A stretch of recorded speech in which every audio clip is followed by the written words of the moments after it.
This chart right here is very important as we start learning how to build molecules and use electrophilic aromatic substitution.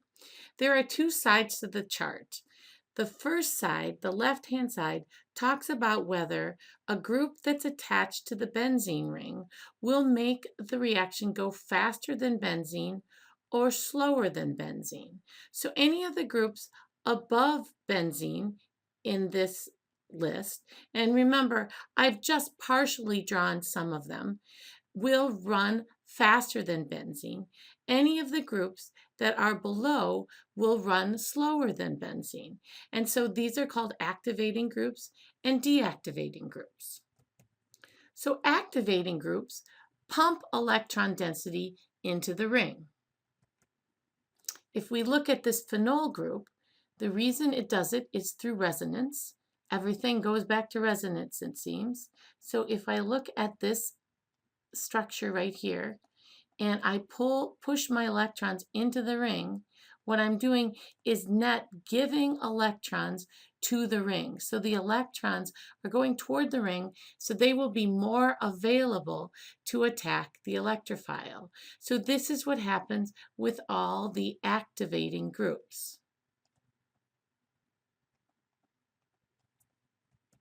Well, deactivating groups do the same thing, only they pull electron density away from the ring. The best one to look at is the Nitro Group, because the Nitro Group, if you draw its Lewis structure, it would look like this. And it has a plus charge, formal charge on that nitrogen of a plus. And if we look at the electrons, they will move toward that plus and away from the ring. So the electron density is pulled away from the ring, and these are deactivating groups.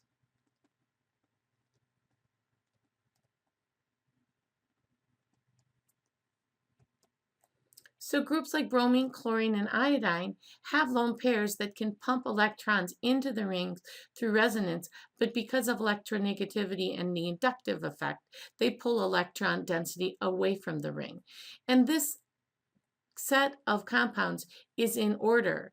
Compounds like nitro and trifluoromethyl are at the bottom, the most deactivating. And compounds like OH for phenol and NH2 for aniline are the most activating. Now, the other side of the chart gives us an idea of directing effects of the groups that are on the ring. So if I have a phenol and I want to add another substituent to the ring, I treat it with bromine in FeBr3. I will get two products, not three. I will get ortho-bromophenol and para-bromophenol, but very little meta-bromophenol. So because of this, the OH group is called an ortho-para director. Now it's important to realize that it's the group on the ring that does the directing. It's not the group that's being added to the ring. And if I take something at the bottom of this chart, like a nitro group, and add bromine to it, I'm going to get very little ortho and para. I only get meta. So here's my nitro. I will have meta-bromo nitrobenzene and very little ortho and para. So nitro is a meta director. So in order to understand this, we have to look at that energy diagram of the rate determining step. So if this hill will be a little lower, then the reaction will follow that path. If the hill is a little higher, then it will avoid that path. And the key here is to look at the high energy carbocation intermediate after the electrophile has added to the ring. Okay, so this is going to be a lot of resonance. Let's look at the intermediate when we add the bromine to the phenol group.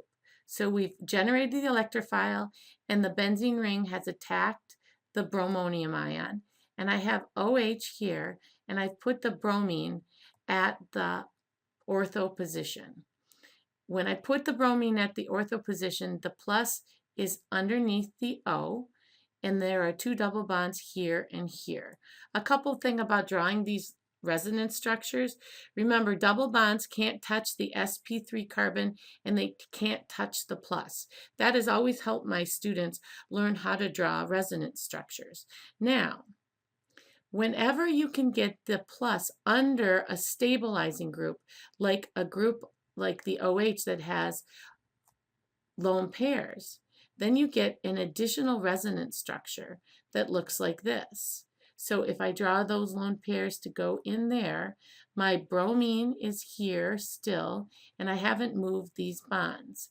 So now I have extra stability because of this extra resonance structure. So I'm going to keep drawing the other resonance structures because it's really good to practice seeing these resonance structures. So if we look, in addition to the extra stability under the O, the carbocation or the cation going to the O, we can move that plus charge around the ring. So I'll go back to this resonance structure right here, and I'll move this double bond this direction here. And the net result is you get a pi bond here and the plus charge at this carbon here and the double bond here. And now there's one other place that that plus charge can end up. It can end up at this carbon right here. So watch and draw this bond moves this direction, and we'll end up with a plus charge right here. Draw everything else in. The bromine and the hydrogens are still there. And then we have a double bond here and a double bond here. So we have 4 different resonance structures to explain how this reaction works. And we have one with extra stability. So in other words, when the electrophile adds at the ortho and the para position, because they're equivalent, you're going to have a hill that's a little lower, and the reaction will go that way.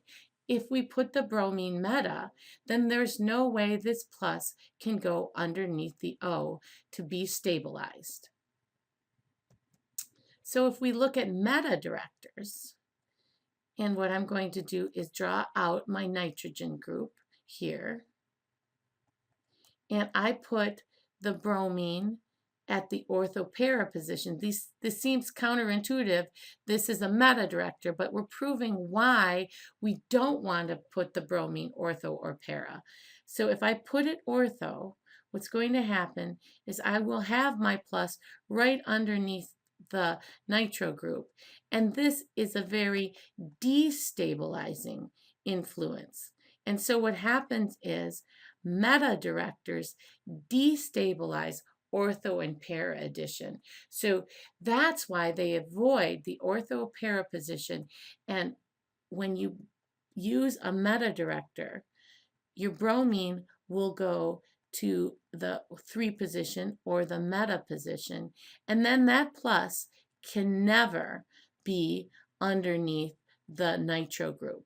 And so it will completely avoid the destabilizing influence. Now you need to be able to prove to yourself that when you take a position like this and put the bromine in the para position, that you can get that plus charge underneath the O. So both ortho and para positions are completely equivalent in terms of carbocation stability.